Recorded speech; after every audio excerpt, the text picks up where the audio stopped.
العادة السرية هل فعلا بتعمل ضعف جنسي؟ من الآخر، عمرك صحيت من النوم وسألت نفسك هل اللي أنا بعمله ده ممكن يضيع صحتي الجنسية؟ هل العادة السرية ممكن تخليني بعد كده مش قادر؟ وهل ضعف الانتصاب اللي أنا ساعات بحسه ده سببه العادة السرية؟ وليه ناس كتير بتخوف منه وناس تانية تقول مفيش أي مشكلة؟ هي الحقيقة فين؟ وإذا كان في مشكلة هل هي في العادة نفسها؟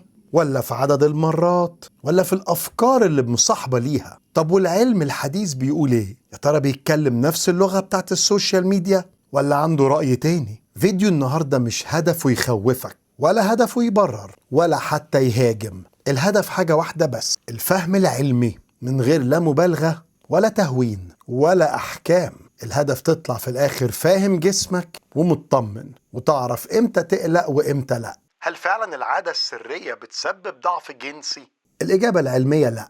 الضعف الجنسي وضعف الانتصاب له أسباب معروفة طبيا، مشاكل في الأوعية الدموية، في الأعصاب، في الهرمونات، أو عوامل نفسية قوية. العادة السرية ما بتأثرش على تلف الأعصاب ولا بتضعف الشرايين ولا تضعف العضو الذكري. اللي بيحصل إن البني آدم لما يسمع كلام كتير متكرر إن العادة بتدمر الرجولة، العقل يبدأ يبرد الإحساس، بيحصل رابط نفسي ممكن مع الوقت يعمل قلق في الأداء، والقلق لوحده كفيل إنه يسبب ضعف انتصاب مؤقت. يعني المشكلة مش في العادة، المشكلة في الخوف منها. ليه بعض الناس بتحس بتعب وخمول بعد العادة السرية؟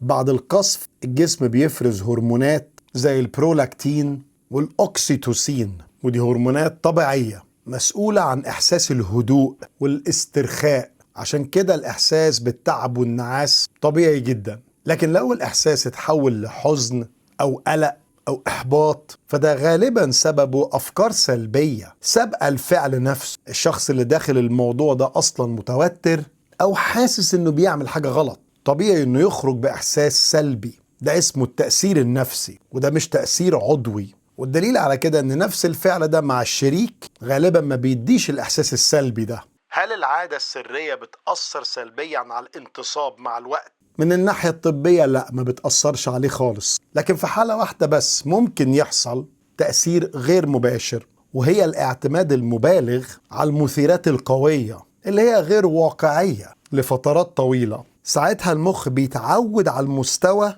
العالي جدا ده من الإثارة، وبيحتاج وقت يعيد تظبيط نفسه. ده مش ضعف دائم ومش تلف، لكن نوع من التكيف العصبي. وبمجرد الواحد ما يعدل السلوك ويقلل الاعتماد على الحاجات المثيرة قوي دي، الأداء يرجع طبيعي تماما جدا. هل العادة السرية بتسبب سرعة قذف؟ سرعة القذف ليها أسباب متعددة جدا، أهمها الحساسية العصبية والقلق. العادة السرية نفسها ما تسببش سرعة قذف مرضية، لكن لو الشخص متعود يمارسها بسرعة شديدة وتحت ضغط وخوف، المخ يتعلم النمط ده، وده سلوك مكتسب مش مرض. وكل السلوكيات المكتسبة قابلة للتعديل بالعلاج السلوكي والتدريب. سرعة القذف من أكتر المشاكل قابلة للعلاج في الطب الجنسي. هل العادة السرية بتأثر على هرمونات الذكورة؟ مفيش أي دليل علمي محترم بيقول إن العادة السرية بتقلل هرمونات الذكورة. هرمون الذكورة بيتفرز بشكل منتظم، ومستواه بيتأثر حقيقيا بالنوم، الوزن، التوتر، والأمراض المزمنة. أي تغيير بيحصل بعد القذف بيكون مؤقت جدا وبيعود طبيعي بسرعة جدا. هل العادة السرية ممكن تسبب عقم؟ العقم ليه أسباب واضحة جدا في الطب، مشاكل في الخصية، مشاكل في الهرمونات، القنوات، أو أمراض معينة. أما العادة السرية لا تسبب عقم ولا أي ضعف في فرصة الإنجاب. الحيوانات المنوية بتتجدد باستمرار والجسم مصمم على كده، فالقذف المتكرر ما بيأثرش على الخصوبة. دي واحدة من أكتر الخرافات انتشرت في السوشيال ميديا ومخوفة الرجالة على الفاضي. هل الإحساس بالذنب مع العادة السرية له تأثير حقيقي؟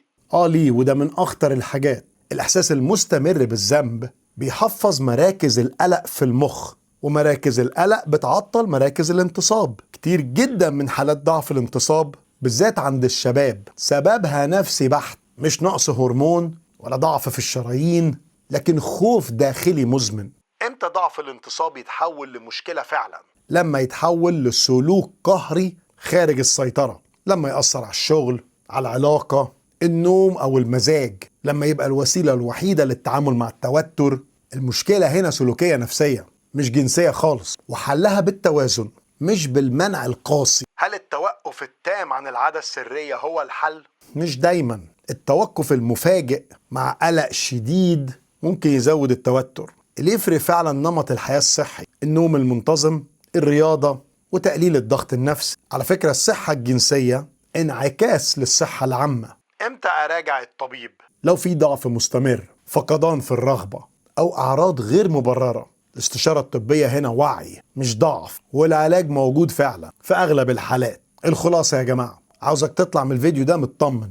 جسمك مش عدوك، ورغبتك الطبيعية مش مرض. العدو الحقيقي هو الخوف، الجهل، والمعلومات الغلط. الصحة الجنسية جزء من صحتك النفسية، ومش صح انك تعيش في قلق دايم. كل ما فهمت جسمك اكتر، كل ما ارتحت اكتر. ولو فعلا محتاج مساعدة اطلب بثقة. العلم دايما اقوى من الخرافات، والوعي اقوى من الخوف. ولو استفدت من الفيديو ما تنساش تعمل له لايك، شير، وسبسكرايب عشان غيرك يستفاد. وهو ده العادة السرية، وهل فعلا بيعمل ضعف جنسي؟ من الآخر.